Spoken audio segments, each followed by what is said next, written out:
I feel very fortunate to be able to have this Sangha, to be able to come and make all of our lives a little bit more perfect by hearing the glories of these great Vaishnava Acharyas. Last time we spoke about Srila Bhaktivinoda Thakur, and I feel like he did so many translations of wonderful works that I couldn't possibly move on to another Acharya without speaking about Srila Sanatana Goswami next. Srila Sanatana Goswami had a great many pastimes, actually. His humility was something that even Mahaprabhu himself felt dwarfed in comparison to. In fact, within Sri Chaitanya Charitamrita, Mahaprabhu says to Sanatana Goswami, "Your humility is breaking my heart." Imagine having that quality of humility such that we can capture the heart of the very embodiment of all compassionate, loving mercy. And that is the glory of Srila Sanatana Goswami. He wound up being a very prolific writer within our Vaishnava Sampradaya, and he dedicated his life to reestablishing, along with Srila Rupa Goswami and others, reestablishing the glory of Sri Vrindavan Dham itself, under the order, of course, of Lord Chaitanya. But it didn't begin like that. His story is one of obstacles. His story is very interesting in the way that it takes twists and turns. So he was born of a Brahmin family from Karnataka. And eventually his paternal grandparents, they had a split, and his father winds up settling in Bangladesh. And there were, among the children, there were 3 boys. There was Santosh, Amara, and Anupam. So, who was previously Vallabha. So these boys were raised with Brahminical culture. It is said that Srila Sanatana Goswami, who was Amara of the 3 boys, he even from his childhood had an affinity for Srimad Bhagavatam. And it is said that even when he was younger, he had a dream that a Brahmin came and gave him Srimad Bhagavatam. And when he woke up, he saw that there was no Brahmin and no Bhagavatam, and he felt so brokenhearted. But then that same day, a Brahmin appeared and gifted to him the Srimad Bhagavatam. And so he relished the glories of Srimad Bhagavatam even at a young age. And eventually, as he and his brothers grew up, they become quite well known in the area of Bengal. And finally, they get a little coerced into government service by the Mughal leader of the time, the Nawab Hussain Shah, which Srila Prabhupada gives his full name at one point within teachings of Lord Chaitanya and within Sri Chaitanya Charitamrita, and it is extremely long. And so I'm very glad that he shortened it to Hussain Shah. So he gets coerced into working with the Nawab, not just him, but both his brothers. And eventually they become kind of known by their government titles. And they become Dabirkas and Sakar Malik and still Vallabha. But they become known kind of by their titles instead of their previous names. They go on to hear about the glories of Sri Chaitanya Mahaprabhu, and they can understand and feel within their hearts that this is none other than Sri Krishna himself. They are sure of it. So they go about their work, and they do a very good job. But eventually, this Nawab hears that a sannyasi is kind of making an uproar in the countryside. And so the Nawab kind of wants to quell this uprising. They don't really want the Hindus and the Vaishnavas of the time to get so full of themselves. And so he thinks that he's going to go and have a chat with this sannyasi. But Dabirkas, who later becomes Srila Rupa Goswami, he immediately goes and he speaks to the Nawab. And he begins to explain that this person is a great soul. He'll pose no threat to you at all. You should leave him alone. Let him do what he's going to do. He'll move on very quickly, but he's a great soul, and he's not just preaching Hinduism philosophy, but he's about love of all gods, all names of God. And so finally the Nawab thinks, okay, I can hold off for a little while. And they're quite relieved, but in the middle of the night, Srila Sanatana Goswami, Rupa Goswami, and their younger brother, Anupam, who was Vallabha, they all go to meet Lord Chaitanya. And it is said that they meet him with straws between their teeth, hands folded, and they beg him. They say, we have an important message, and we need you to hear us. There is nothing false about this message at all. However, you should move on quickly. You shouldn't stay here for very long. The Nawab is kind of getting anxious, and he's on to these practices and the kirtans that are going on, and you should go back to where your base is in Puri. You should go quickly. And Sri Chaitanya Mahaprabhu says, well, actually, no one really knows why I've come to this Ramkeli. No one knows why I've come to Bengal. All of my associates are kind of wondering what I'm doing and why we've sidetracked and taken this route. But I came just because I knew that I would be able to meet you. And it is at that point that he initiates them as Srila Rupa and Srila Sanatana. And Srila Prabhupada makes a big point about the changing of a name during initiation. And he spends just a whole purport. And interestingly enough, Sri Chaitanya Charitamrita, it takes a story format. After the first chapters of Adi Lila, Srila Prabhupada lets the story unfold. And there are just few key purports that he sprinkles throughout. But when Sri Chaitanya Mahaprabhu initiates Srila Rupa Goswami and Srila Sanatana Goswami, Srila Prabhupada spends that purport speaking about how important the name changes during initiation. He even goes so far as to say that if the disciple's name isn't changed, they somehow fall down and just remain entangled in material bondage. So I think it's a very interesting thing to note and to really look at the benediction of having a name change or even an add-on.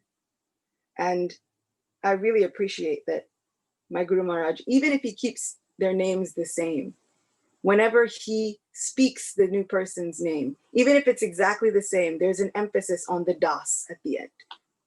So still, there's the sense and the importance that your name has changed. No longer are you as you were called before. Now you are the servant of the purport of that name. So Srila Prabhupada gives great importance to their names being changed. And with that, their lives were also changed. Even though they go back and they participate in their government duties. And indeed, Mahaprabhu tells them, just be patient. Just do your duties very well. And he gives them an analogy. Just as a woman who has a paramour a lover on the side would do her duties very carefully so as not to be found out. Just be patient. Continue to do your work. Don't quit your day job. And in your mind, dedicate yourself to this Krishna consciousness process, this process of bhakti yoga. So they go back and they are trying to continue in their duties. But Srila Rupa Goswami, he retires, gives up very quickly. And they were quite wealthy.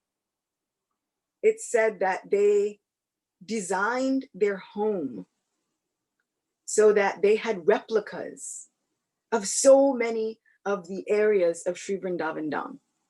They would have a Radhakund replica and a Shamkund replica, and they would have gazebos that were looking like kunjas. So they were quite wealthy, and they used it in order to make their home remind them of Krishna. But Srila Rupa Goswami decides, I can't do this.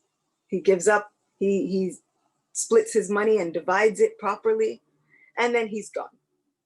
And Sanatana Goswami now is still having to kind of work with the Nawab. And eventually he decides to take some sick leave. But he's not sick. He takes sick leave and he writes a letter to the Nawab saying, oh, I'm very sick. I can't perform my duties. I'm going to take some annual leave, kind of like a sabbatical. And then he goes and organizes all kinds of Bhagavat Saptas. He has Srimad Bhagavatam organizes parties and different celebrations at his home. One would think you're going to get caught. Like if you go and you're studying Srimad Bhagavatam in a solitary area, that's one thing. But then if you organize a big gathering for all of your Bhagavat Saptas, don't you think that you'd get found out? However, this was his plan. His plan was to get found out. He wanted to get found out and he wanted to rile up the Nawab so that he would dismiss him from his service. He was the prime minister to the Nawab. So I find it interesting that there are so many people in political positions that endeavor so hard just to get to be the right-hand man of the person in charge. So many people would love to just be the prime minister or the right hand to the person that is in charge, ready to be the next in line for governor, whatever the case is. And Sanatana Goswami is now trying to figure out any way to get out of his government duties. So his steadiness of mind is so valuable as a lesson. It's so interesting to see that he had such a higher taste just from reading Srimad Bhagavatam, just from having faith in Sri Chaitanya Mahaprabhu. He didn't even have that much association with him at that point. But the faith that he had in Srimad Bhagavatam and the person Bhagavat, that he had such an incredible mindset that was steady and fixed in knowing that his job was not the end all be all, no matter how wealthy he was, no matter what his position of power. So the Nawab comes with physicians. He says, I've sent physicians to see if you were sick or not, but they say you're not sick. You're just here studying. I don't get it. And Sanatana Goswami, he shows no like remorse. Like, yes, I'm not sick. You're right. I don't think I can perform my duties anymore. And the Nawab is flabbergasted. He's, I'm like your elder brother. And your elder brother is like the king of the province. And you mean to tell me that you don't want to work anymore? And for no reason. Like there's no concrete reason that you can give me that would make sense as to why you want to quit. And so the Nawab tries to convince him in so many different ways. And many of his ways are quite self-centered. He says things like, how can I continue my conquering and plundering if you quit? You are such a great asset to me and my rulings. How am I supposed to continue on with all of my expansion if you quit? And Sanatana Goswami is kind of just like, I don't know what to tell you. I need to quit and you need to let me go. And finally, the Nawab gets angry. Says, I'm not going to dismiss you. In fact, I'm going to have my guards lock you up. And so he says, you know, I'm going to go. I'm supposed to be going to conquer Orissa. I'm going to go do that. You stay in jail and kind of come to your senses. When I come back, we'll reconvene and hopefully you'll be ready to go back to work. And so Sanatana Goswami is imprisoned. And one night, he sees Ishan, his family servant, who comes to him with a letter from his brother, Srila Rupa Goswami, and like a boatload of money. And it's described that that saying, a boatload of money, was quite true for Srila Rupa Goswami. When he first divided his wealth, it quite literally filled up a boat. And then he would give it to certain areas. So he had a boatload of money. So he sends to him all of this gold. And he says, look, do whatever you need to do. Get yourself out of this predicament. And then go find Lord Chaitanya. If you travel to Benares, you can find him, no problem. So Srila Sanatana Goswami reads the letter and now he's quite enthused. He calls the jail keeper and he says, you know, I can see, even though you are a meat eater, but you've somehow become a man of God. You've imbibed such wisdom from the Quran. I can understand that you will understand my heart. I'm not a bad guy. You don't really want to keep me locked up. You should let me go. And the jailkeeper says, I'd like nothing more than to let you go, but I've got to do my job. And if I don't do my job, then my life is at stake. So I don't know what to tell you. And Sanatana Goswami tries to convince him in many ways. He says, you know, you'll get the pious merit of releasing someone from bondage. And if you release someone from bondage, then the pious merit is that you get released from bondage. You should let me go. The jailkeeper is like, all that you say might be true, but I still have to do my job. I've got one job. Sanatana Goswami says, I can give you 5,000 gold coins if you just let me go. And the jailkeeper says, well, that's a good plan. That's nice, but I don't know what I'm supposed to tell the Nawab when he returns. And so Sanatana Goswami says, look, don't worry about the Nawab. Just tell him that while you were taking care of me, I said I had to go to the bathroom. And when you take me out to go to the bathroom, just tell him that I saw the Ganga and I jumped in.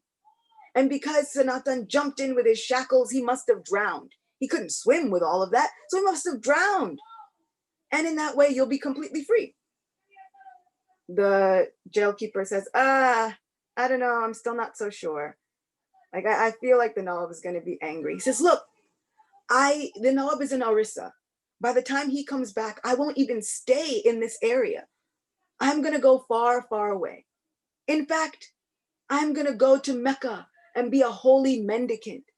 Just think of all the pious credit you'll get from aiding someone who's going to be a holy man in Mecca. The guy, I don't know. I'm still not sure. He says, look, I'll give you 7,000 gold coins. He's like, but, you know, the Nawab, and I have a family. And what happens if I die? It's a big problem. He says, I'll give you 10,000 coins. He says, okay, no problem. So then he releases him. And Sanatana Goswami, along with Ishan, his servant, they go and they travel and they come to a hotel, an inn. They meet the innkeeper and they're trying to get to Benares, and they meet this innkeeper and they want shelter for the night. And this innkeeper happened to have an astrologer employed. To me, that seems like a very interesting person to have in your employ. Like if you had a bed and breakfast and then your own like horoscope person. So he had an astrologer, and the astrologer comes to him and he says, these two people have gold coins on them. They have 8 gold coins, in fact. So although this guy looks poor, he's not. And so the innkeeper says, thank you very much for telling me. He goes and he sees Sanatana Goswami and he says, oh, welcome. It's so nice to have you here. Why don't you come in, have a seat? What can I do for you? Sanatana says, well, I'm traveling and the upcoming hills are going to be very treacherous. I need some way to get across and I need some shelter for the, no problem. I'll give you everything you need. You can have one of my best rooms. I can even give you grains to cook with. So why don't you just relax? I'll bring you your grains. You can cook nicely and then eat, and then you can go and take rest. Everything will be taken care of. And Sanatana Goswami says, okay, I will cook, but first I'm gonna go take a bath. I'll be back. And he takes Ishan, and then they go to the river. And Ishan is quite amazed at their reception. And Sanatana Goswami is also amazed at their reception, but he is more discerning. And he says, I don't think that that reception was just happenstance or coincidence. In my time as a government official, I saw very many diplomatic people. And usually people are not nice for no reason. He doesn't even know me.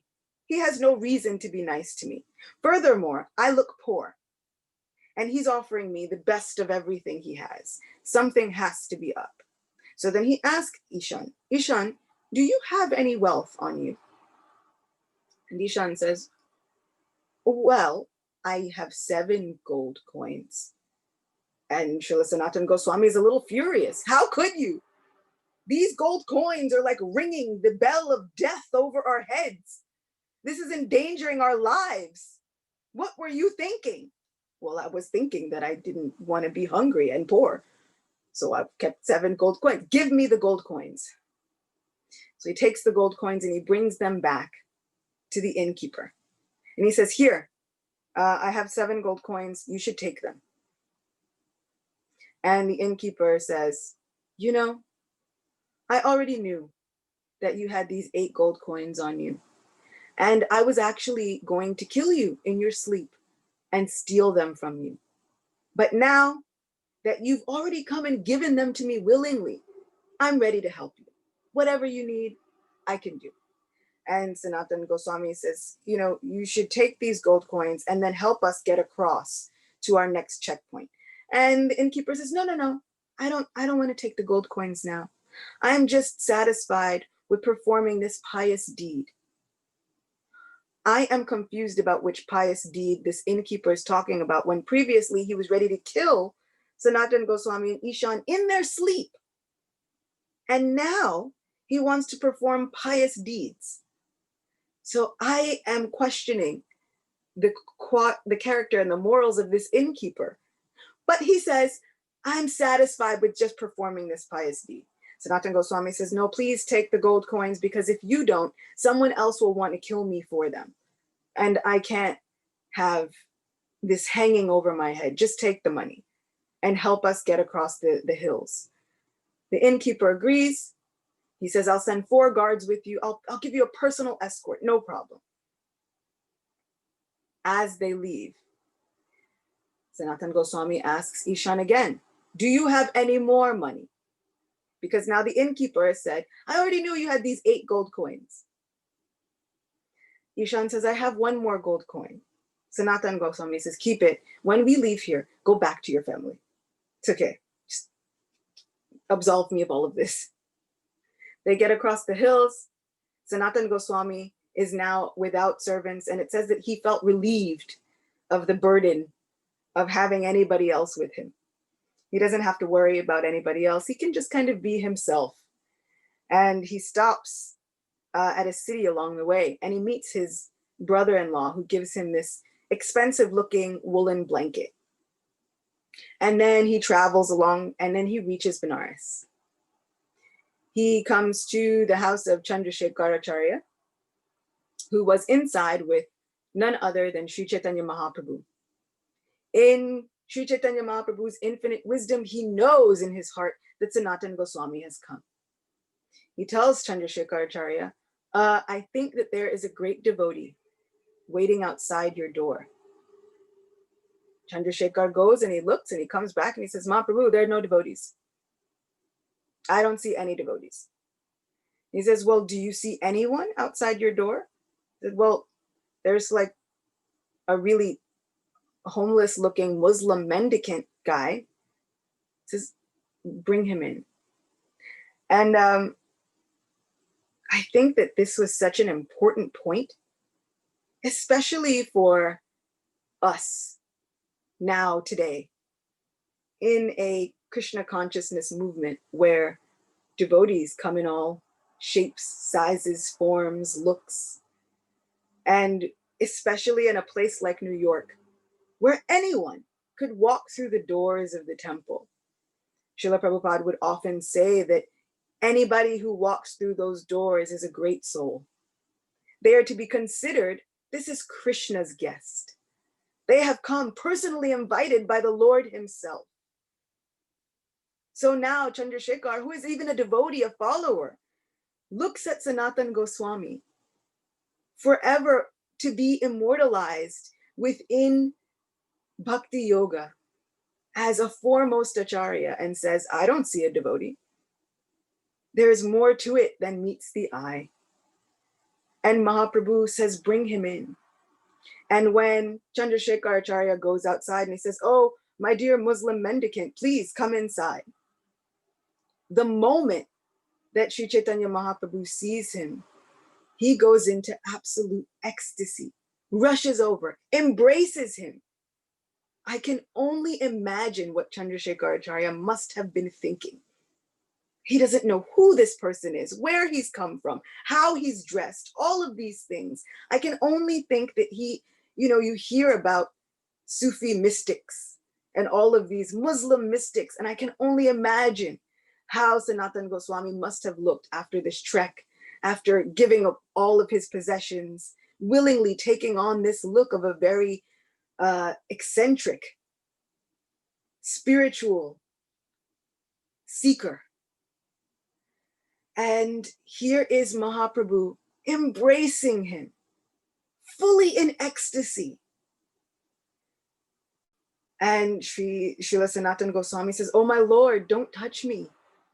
I've been traveling all this way. I'm not worthy of this reception. Mahaprabhu says, I'm touching you for my own purification. You have received the mercy of Sri Krishna. You can give bhakti to everyone. You have fully understood the purports of devotional service. I am hugging you for my purification. Sanatana Goswami says, I don't know anything about the mercy of Sri Krishna, but I do know about the mercy of Sri Chaitanya Mahaprabhu. That mercy has changed my life and has freed me from an existence that I would have been completely entangled and lost in. I don't know about Krishna's mercy, but I do know about you. And so he gets such a grand reception. Mahaprabhu happily brings Tapan Mishra and so many others, and he says, take him to get his hair cut, take him to get cleaned up, let him rest, let him bathe. And it says that Mahaprabhu kind of was glancing at the woolen fancy blanket that Srila Sanatana Goswami had. And so when Sanatana Goswami goes to take his bath, He comes back, no blanket. In fact, he has a new blanket that's kind of torn up with holes and is completely disheveled. And Sri Chaitanya Mahaprabhu says, what happened to your woolen blanket? He says, well, I went to the river to take my bath and I saw there was a very poor man there. And I said, can we exchange blankets? And the man said, you look like you're a very nice person, but somehow it seems like you're making fun of me. And I don't understand this. Why? Why would you want to exchange such a wonderfully woolen blanket with my tattered old blanket? Firstly, Sanatana Goswami wouldn't even accept a new dhoti. He said, give me one of your old ones. He told all of the devotees, just give me your old clothes, the cast-offs. That's what I want to wear. And so when he comes back with this blanket, he says, I don't want to be burdened by all of these material possessions. Just let me take that one. But the inner idea, Sri Chaitanya Mahaprabhu was so happy because he says, it wouldn't be right. You've decided that you won't even take daily meals at the houses of our devotees. You'd rather perform madhukari and beg for your meals. So it wouldn't be right for you, such a great soul, who now has taken the cast-off clothes of other devotees, is begging for his food, to have such a fancy-looking blanket. I'm so pleased with you that you are not exhibiting any symptoms of duplicity. And I always thought that was very interesting that he gave up this one woolen blanket, because for me, I'm thinking it's just a blanket. What sense of opulence would I get from seeing someone like that? And then I had to put it in real terms for me. And I realized that sometimes I had seen on the subway homeless men. And some of these homeless people would go on the train begging for money or food, whichever one. And there were quite a few times where I would see these homeless guys begging on the train, and everything about them looks like they've had such a rough time. Except for they'd have the cleanest, whitest, newest sneakers. And I remember being really confused, like, see, there's a disconnect. Something is not matching. I don't really feel like I can, in good conscience, give you money or food because your sneakers are better than mine. How did this happen? So the New Yorker in me got really skeptical really fast. And then I started to understand what would happen if Srila Sanatana Goswami was going begging door to door for his sustenance with this fancy looking, like, extra posh blanket. It's kind of like those homeless dudes with the really fresh sneakers. It is a little bit, it doesn't match. So Sri Chaitanya Mahaprabhu was very, very happy when he saw devotees that were fully imbibing the nature of what their internal mood was. As a counterbalance, we see how strong he was in the face of looking at just one instance of duplicity with the cautionary tale of Junior Haridas. So we see that he was very much about just be genuine and sincere. And Srila Sanatana Goswami imbibed this mood so completely. He pleased the heart of Sri Chaitanya Mahaprabhu. And in fact, he goes on to have so many pastimes, several even with Lord Shiva himself. He goes and he would preach through village after village after village. As he goes to Vrindavan, he would preach through all the villages. Srila Radhanath Maharaj says he would conquer the hearts of everyone he met with his kindness. So he would conquer their hearts with kindness and then fill it back up with love of Krishna. And in that way, that's how he would preach. Simply by being nice to people, asking, how are you? How is your family? How are your cows? How are your goats? How are your family members? And I find it so amazing that he would never judge anyone. Just eager to ask them about how their everyday lives were going. And when their hearts were completely conquered by that kindness, thinking, here is a person who really cares about my well-being, then he would preach the glories of Krishna just by living his life. It's such a great lesson to all of us that we don't have to convert anyone. All we have to do is live kindly, live embodying the mercy and the compassion of our Krishna, embodying that compassionate heart of Sri Chaitanya Mahaprabhu, following in the footsteps of Srila Sanatana Goswami. Everywhere they went, they would ask him to stay just a few days longer. And in fact, one place he did stay longer, and they renamed that village after him staying there just a few days longer. So this is the mercy of a Vaishnava, making every place he goes a place of pilgrimage. He would sit and chant the holy names, and in the place of Chakleshwar Mahadev. And finally, there were mosquitoes. And he thought to himself, these mosquitoes are causing such a disturbance, better that I leave. But unseen to him, every day Lord Shiva would come there and listen to his chanting of the Mahamantra. And so finally, Lord Shiva did not want him to leave. And so His Holiness Radhanath Maharaj says that Lord Shiva prayed to the demigod in charge of mosquitoes and asked that he stop all the disturbance in that area, just so that Sanatana Goswami wouldn't leave. And so that area was made very nice. Sanatana Goswami stayed there for more time. And just to think that Mahadev himself, the best friend of all the Vaishnavas, would come just to hear the chanting of the Mahamantra from Srila Sanatana Goswami. There was a great Brahmin who thought to himself, you know, I want to get my family married. I want to have like all of this wealth. I want the best benediction that could ever be had.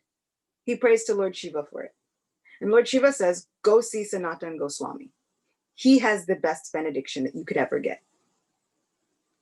So this Brahmin goes to see Sanatana Goswami, and he says, oh, my dear sir, do you have anything of value? I've heard from Lord Shiva that you've got lots of valuable things here. I need something of great value. Sanatana Goswami says, well, I do have a touchstone. And with the touchstone, it can turn anything into gold. So the same philosopher's stone and the whole sorcerer's stone that Harry Potter was looking for, Sanatana Goswami already had it. So he says, you can have it if you want. And Brahman says, well, where is it? He says, oh, it's over there in the garbage heap. There's like an area where all the garbage goes. If you kind of sift through that, the stone is in there. So the Brahmin sifts through, and of course there's this touchstone. And he sees it and he gets it. He says, okay, I've got this great wealth. And as he's walking away, he thinks, wait a minute. But that guy, he gave it to me with no prior thought. It was like nothing to him. He was ready to part with it as though it were just a normal rock. He has to have something better. Otherwise, why would he be so ready to give it to me? So he goes back and he says, my dear sir, I understand that you've given me this touchstone, but you must have something greater because you seem to be experiencing something better. And not to mention the touchstone was in the garbage.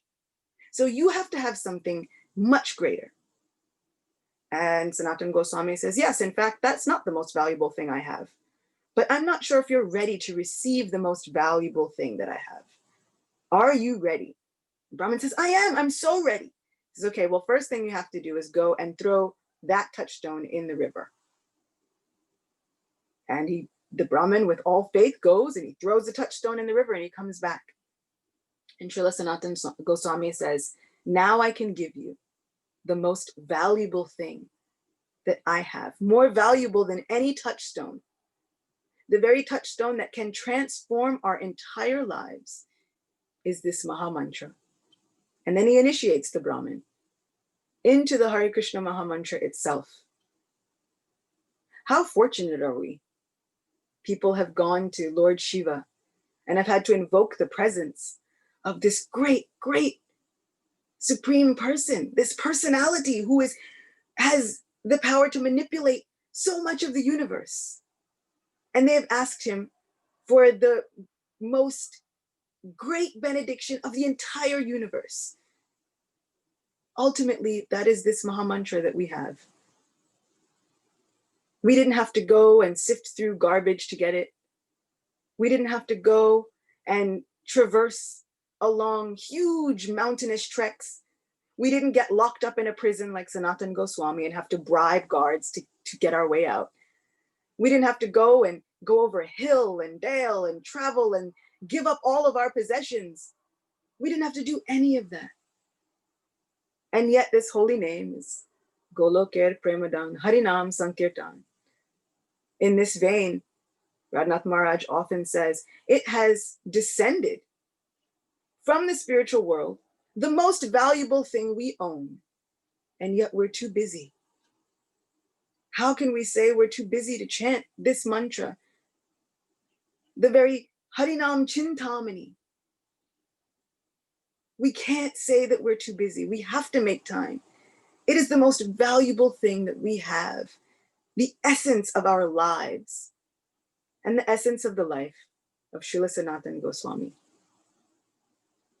So on that note, thank you all for bearing with me, listening to me, sending me your good wishes, having me back again and again.